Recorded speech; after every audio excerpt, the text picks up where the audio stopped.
Hi guys, good morning all of you. Daily current affair के session में आप सभी का स्वागत है। तो आज का मोटिवेशनल कोट्स है, जिंदगी खेलती भी उसी के साथ है जो खिलाड़ी बेहतरीन होता है। दर्द सबके एक से है मगर हौसले सबके अलग अलग हैं। कोई हताश होकर बिखर जाता है तो कोई संघर्ष करके निखर जाता है। इस मोटिवेशनल कोट से आज के करंट अफेयर की शुरुआत करेंगे। तो आज की जो करंट अफेयर है, IAF Indian air force and IIT Madras ने आत्मनिर्भर भारत प्राप्त करने के लिए आईएएफ के स्वदेशीकरण प्रयासों में तेजी लाने के लिए समझौते पर हस्ताक्षर किए। किसने किया है? आईएएफ इंडियन एयरफोर्स ने और आईआईटी मद्रास ने आत्मनिर्भर भारत के लिए स्वदेशी प्रयासों में तेजी लाने के लिए समझौते पर हस्ताक्षर किए हैं। 13 अप्रैल 2022 को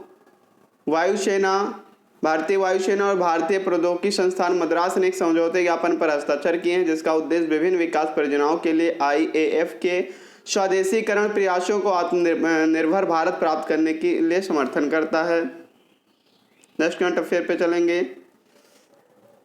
प्रधानमंत्री मोदी ने प्रधानमंत्री संग्रहालय का उद्घाटन किया। पेटीएम इसका आधिकारिक डिजिटल भुगतान भागीदार बन गया। यानी किसने किया?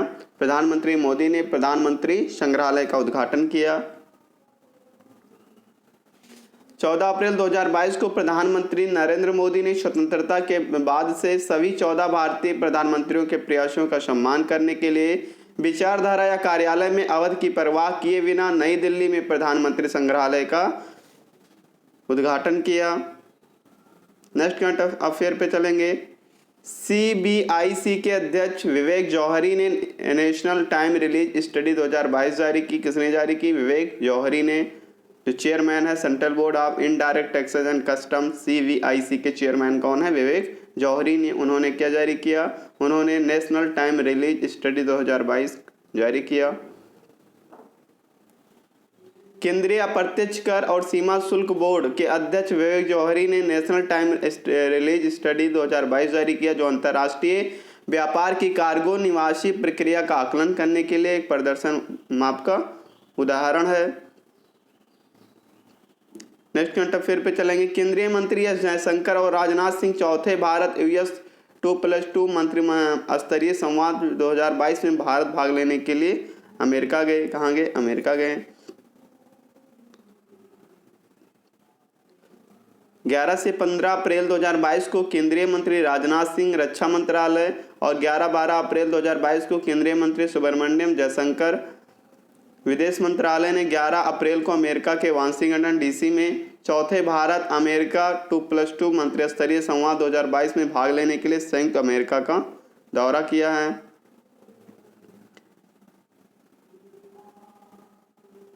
इकोसॉक ने अपने 16 सहायक निकायों के लिए विशेषज्ञों का चुनाव किया। भारत 4 निकायों के लिए चुना गया।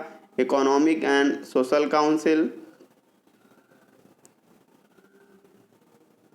संयुक्त राष्ट्र आर्थिक और सामाजिक परिषद संयुक्त राष्ट्र प्रणाली के 6 प्रमुख अंगों में से एक ने अपने 2022 सत्र के दौरान गुप्त मतदान और प्रशंसा दोनों द्वारा अपने 16 सहायक निकायों के लिए विशेषज्ञों का चुनाव किया है। भारत इकोसॉक के 4 निकायों के लिए चुना गया है।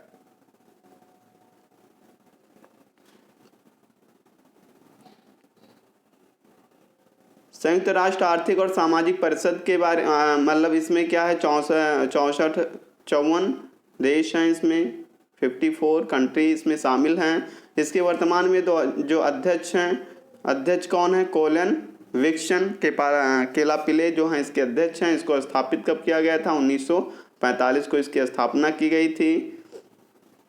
इसके प्रथम अध्यक्ष कौन थे? सर आरकोट रामास्वामी मुदलियार, जो कि भारत से थे, और इसके प्रथम अध्यक्ष थे संयुक्त राष्ट्र आर्थिक और सामाजिक परिषद के। 54 देश इसमें इसके सदस्य हैं। नेक्स्ट करंट अफेयर पे चलेंगे। WTO ने 2022 के लिए ग्लोबल ट्रेड ग्रोथ का अनुमान 4.7% से घटाकर 3% कर दिया है। किसने कर दिया है? ग्लोबल ट्रेड ग्रोथ ने। WTO ने 2022 के लिए ग्रोथ का जो अनुमान है 4.7% से घटाकर 3% कर दिया है। विश्व व्यापार संगठन WTO ने व्यापार सांख्यिकी और दृष्टिकोण पर अपनी वार्षिक रिपोर्ट में यूक्रेन रूस युद्ध के बीच 2022 तक वैश्विक व्यापार की मात्रा वृद्धि के 4.7 से घटाकर 3% रहने का अनुमान कर दिया। विश्व बैंक ने FY23 के लिए भारत के लिए सकल घरेलू उत्पाद का पूर्वानुमान घटाकर 8% कर दिया। कितने परसेंट? जो GDP जो कितनी है वर्ल्ड बैंक ने 8% घटाकर कर दिया। विश्व बैंक ने अपनी report reshaping norms a new way forward South Asia economic focus spring 2022 शीर्षक से जारी किया, जो मुख्य रूप से दक्षिण एशियाई अर्थव्यवस्था पर केंद्रित है। इसने वित्तीय वर्ष 2022-23 के लिए भारत के सकल घरेलू उत्पाद की भविष्यवाणी को डाउनग्रेड किया है। यह रूस यूक्रेन युद्ध के कारण ईंधन और कमोडिटी लागत में वृद्धि, साथ ही आपूर्ति पक्ष रुकावट के कारण है, जिसका घरेलू मांग को नुकसान पहुंचाने का अनुमान है। नेक्स्ट करंट अफेयर पे चलेंगे। भूषण कुमार और सहयोग कुष्ठ यज्ञ ट्रस्ट को कुष्ठ रोग 2021 के लिए अंतर्राष्ट्रीय गांधी पुरस्कार से सम्मानित किया गया। किसको सम्मानित किया गया? भूषण कुमार को और कुष्ठ यज्ञ ट्रस्ट दोनों को क्या किया गया है? अंतर्राष्ट्रीय गांधी पुरस्कार से सम्मानित किया गया।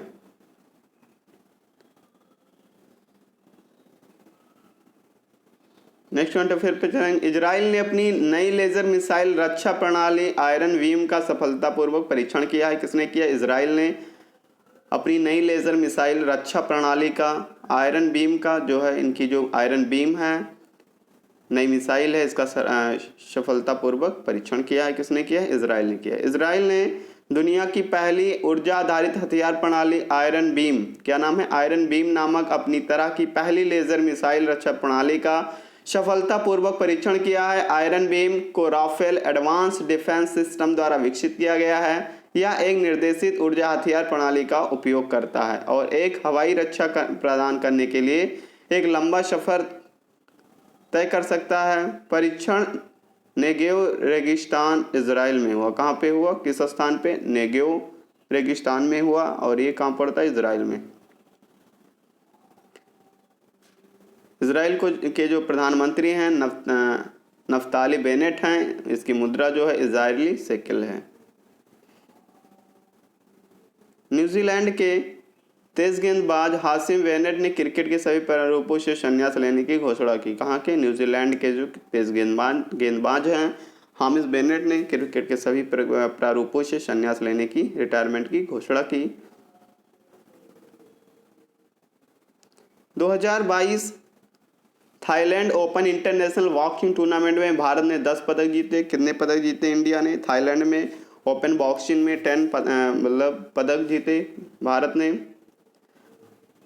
भारतीय मुक्केबाजों ने 2022 Thailand open international boxing tournament में 10 पदक जीते, जो 3 अप्रैल से 9 अप्रैल 2022 तक Angsana convention and exhibition space Phuket Thailand में हुआ।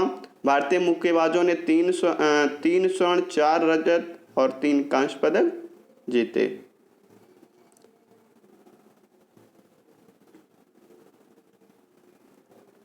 ओडिशा के मुख्यमंत्री नवीन पटनायक ने पुरुषों के 2023 हॉकी विश्व कप के लोगों का अनावरण किया। किसने किया? ओडिशा के मुख्यमंत्री नवीन पटनायक ने कलिंग स्टेडियम में अंतर्राष्ट्रीय हॉकी महासंघ के वरिष्ठ पुरुष हॉकी विश्व कप 2023 के 15वें संस्करण के लिए लोगों का अनावरण किया। ओडिशा टूर्नामेंट का आयोजन भुवनेश्वर और राउरकेला दोनों में करेगा। सीएम ने लगातार दूसरी बार विश्व कप के लोगों का अनावरण किया। ओडिशा एक के बाद एक हॉकी पुरुष विश्व कप की मेजबानी करने वाला पहला राज्य बन गया। टूर्नामेंट 13 जनवरी 2023 से 29 जनवरी 2023 तक निर्धारित है, यानी खेला जाएगा। कहाँ पे खेला जाएगा? राउरकेला भुवनेश्वर में खेला जाएगा। नेक्स्ट करंट अफेयर पे चलेंगे। विश्व चगास रोग दिवस जो है वो 14 अप्रैल को मनाया गया। 14 अप्रैल को जो है मनाया गया विश्व चगास रोग दिवस। विश्व चगास रोग दिवस 14 अप्रैल को दुनिया भर में प्रतिवर्ष मनाया जाता है ताकि चगास रोग के बारे में जन जागरूकता बढ़ाई जा सके, जिसे अमेरिका ट्रिप्रेनोसोमियासिस भी कहा जाता है, जो प्रोटोजोआ परजीवी ट्रिप्रेनोसोमा क्रूजी के कारण होने वाली संभावित जानलेवा बीमारी है। चिकास रोग का थीम क्या थी 2022 की? Finding and reporting every case to defeat Chagas disease. Next current affair पर चलेंगे। विश्व कला दिवस जो है ये कब मनाया गया? ये 15 अप्रैल को विश्व कला दिवस के रूप में मनाया गया, वर्ल्ड आर्ट डे के रूप में मनाया गया। विश्व कला दिवस इंटरनेशनल एसोसिएशन ऑफ आर्ट और संयुक्त राष्ट्र शैक्षिक वैज्ञानिक और सांस्कृतिक संगठन द्वारा बनाया गया एक अंतर्राष्ट्रीय कला उत्सव कला के विकास, प्रसार, आनंद को बढ़ावा देने के लिए 15 अप्रैल को हर बार मनाया जाता है। Tamil Nadu doctor B R Ambedkar की जयंती को समानता दिवस के रूप में मनाया जाता है। कब मनाया गया? 14 अप्रैल को जो है इनकी जयंती मनाई गई, डॉक्टर भीमराव अम्बेडकर जी की। नेक्स्ट करंट अफेयर पे चलेंगे। हाल ही में विश्व कला दिवस कब मनाया गया? तो 15 अप्रैल को मनाया गया। हाल ही में स्टील चाइल्ड क्रिकेट विश्व कप 2023 की मेजबानी कौन सा देश कर रहा है? तो इसकी जो मेजबानी है भारत देश स्टील चाइल्ड क्रिकेट विश्व कप 2022 की मेजबानी करेगा। हाल ही में कौन भुज गुजरात में से के पटेल सुपर स्पेशलिटी अस्पताल राष्ट्र को समर्पित करने की घोषणा की है? तो किसने की है? नरेंद्र मोदी जी ने की है। भुज गुजरात के पटेल सुपर स्पेशलिटी अस्पताल राष्ट्र को समर्पित करने की घोषणा की है। हाल ही में सांस्कृतिक विरासत को सुरक्षित करने के लिए भारत के पहले सामुदायिक संग्रहालय का उद्घाटन कहाँ किया गया? तो लेह लद्दाख में जो है इसका उद्घाटन किया गया। हाल ही में मिथुन मंजुनाथ ने बैडमिंटन टूर्नामेंट आरलियांस मास्टर 2022 में पुरुष एकल में कौन सा पदक जीता? तो मिथुन मंजुनाथ ने बैडमिंटन टूर्नामेंट में लियांस मास्टर 2022 में एकल पुरुष में रजत पदक जीता। कौन सा पदक? रजत पदक अपने नाम किया। हाल ही में टाटा डिजिटल के नए अध्यक्ष के रूप में किसे नियुक्त किया गया? तो एन चंद्रशेखर को टाटा डिजिटल के नए अध्यक्ष के रूप में नियुक्त किया गया। हाल ही में हथियार प्रणालियों के लिए रखरखाव के लिए भारतीय वायुसेना के किस आईआईटी के साथ समझौता किया है? तो इस आईआईटी मद्रास आईआईटी के साथ समझौता किया है। हाल ही में the boy who rot a constitution नामक पुस्तक किसने लिखी? तो राजेश तलवार ने जो है the boy who wrote a constitution नामक पुस्तक लिखी, राजेश तलवार ने। हाल ही में प्रधानमंत्री संग्रहालय के लिए आधिकारिक डिजिटल भुगतान भागीदारी किसे मिली? तो प्रधानमंत्री संग्रहालय के आधिकारिक डिजिटल भुगतान की भागीदारी पेटीएम को मिली। हाल ही में भारत को गेहूं आपूर्तिकर्ता के रूप में मंजूरी देने वाला कौन सा देश है? तो मिस्र जो है, मिस्र देश भारत को गेहूं आपूर्तिकर्ता के रूप में मंजूरी देने वाला मिस्र देश है। हाल ही में हिम पहाड़ी योजना शुरू करने की घोषणा किस राज्य ने की? तो उत्तराखंड राज्य ने हिम पहाड़ी योजना शुरू करने की घोषणा की। प्रधानमंत्री नरेंद्र मोदी ने हाल ही में किस शहर में प्रतिष्ठित 3 मूर्ति परिसर में प्रधानमंत्री संग्रहालय का उद्घाटन किया? तो प्रधानमंत्री संग्रहालय का जो उद्घाटन हो दिल्ली में किया। कहाँ पे? नई दिल्ली में जो है इसका उद्घाटन किया।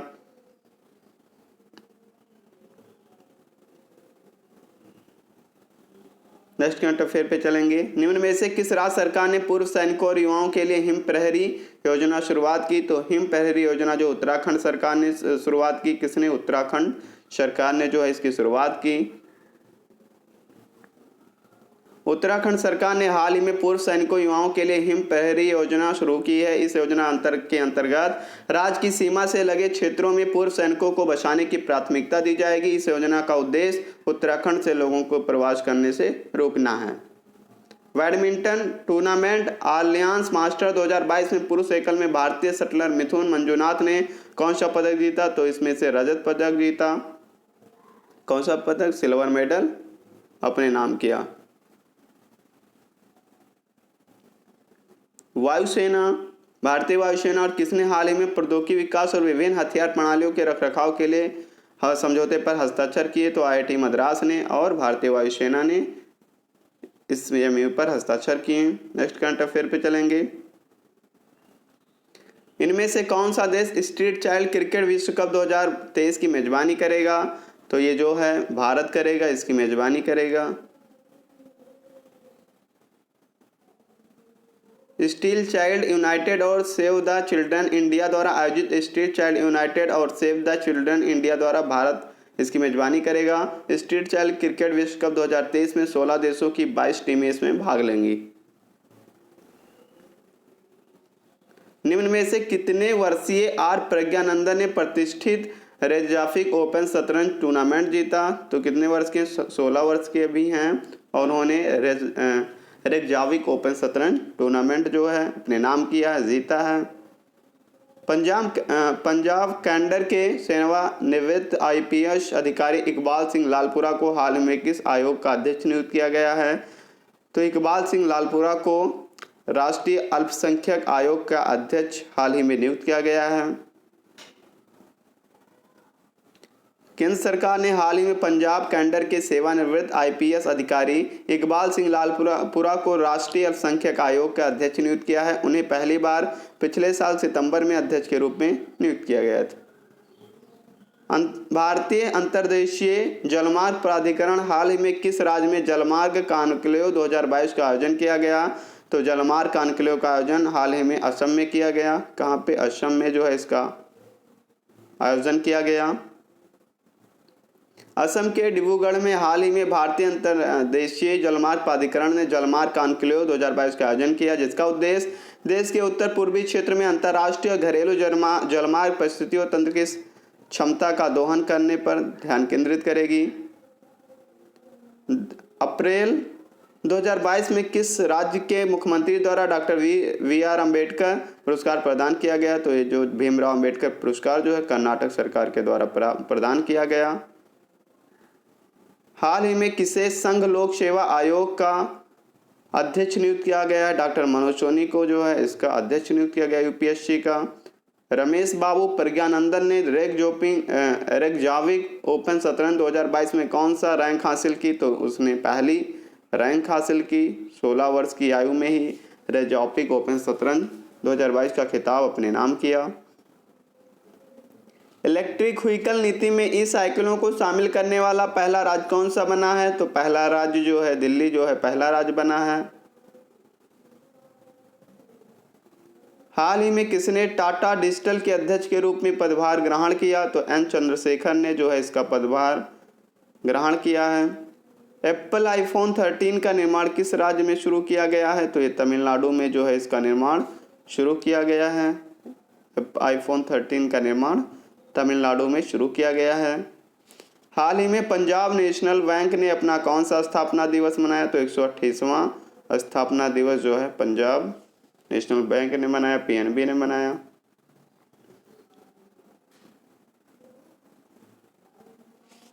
अप्रैल 2022 को विश्व कला दिवस मनाया गया। इसकी शुरुआत यूनेस्को द्वारा कब की गई थी? तो इसकी शुरुआत जो है 2012 को यूनेस्को के द्वारा की गई थी, शुरुआत की गई थी। 2023 स्ट्रीट चाइल्ड क्रिकेट विश्व कप की मेजबानी कौन सा देश करेगा? तो भारत जो है इसकी मेजबानी करेगा। अप्रैल 2022 में India pulse end game society IPGA ने किससे तत्काल प्रभाव से नया अध्यक्ष नियुक्त किया गया? तो विमल कोठारी को जो है इसका अध्यक्ष नियुक्त किया है।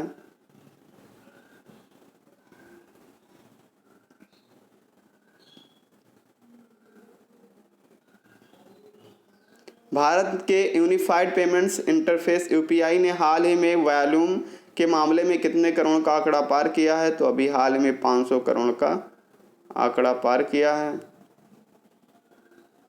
हाल ही में किस राज्य के जमशेदपुर में पहला खेलो इंडिया नेशनल रैंकिंग महिला तीरंदाजी टूर्नामेंट का आयोजित किया गया? तो झारखंड में जो है इसका आयोजन हाल ही में किया गया। निम्न में से किस संस्थान के विशेषज्ञों के नेतृत्व में कावेरी नदी में मछली में माइक्रो प्लास्टिक मिला है? तो IISC संस्थान के विशेषज्ञों के नेतृत्व में कावेरी नदी में मछली के माइक्रोप्लास्टिक मिला है। नेक्स्ट करंट अफेयर पे चलेंगे। निम्न में से किस बैंक ने भारत के SME एसेट रिकंस्ट्रक्शन कंपनी में अपने पूरे 4% स्वामित्व बचाने की घोषणा की है? तो बैंक ऑफ महाराष्ट्र ने जो है इसकी घोषणा की है। निम्न में से किसने हाल ही में देश के छात्रों को एक साथ 2 डिग्री प्रदान करने की अनुमति दी है? तो विश्वविद्यालय अनुदान आयोग ने जो है इसकी मंजूरी दी है। निम्न में से किस राज्य के दीमा हसाओ जिले में मेगालिथिक स्टोर जार की खोज की गई है? तो ये असम में जो है इसकी खोज की गई है। ये थी आज की current affair. Thanks for watching.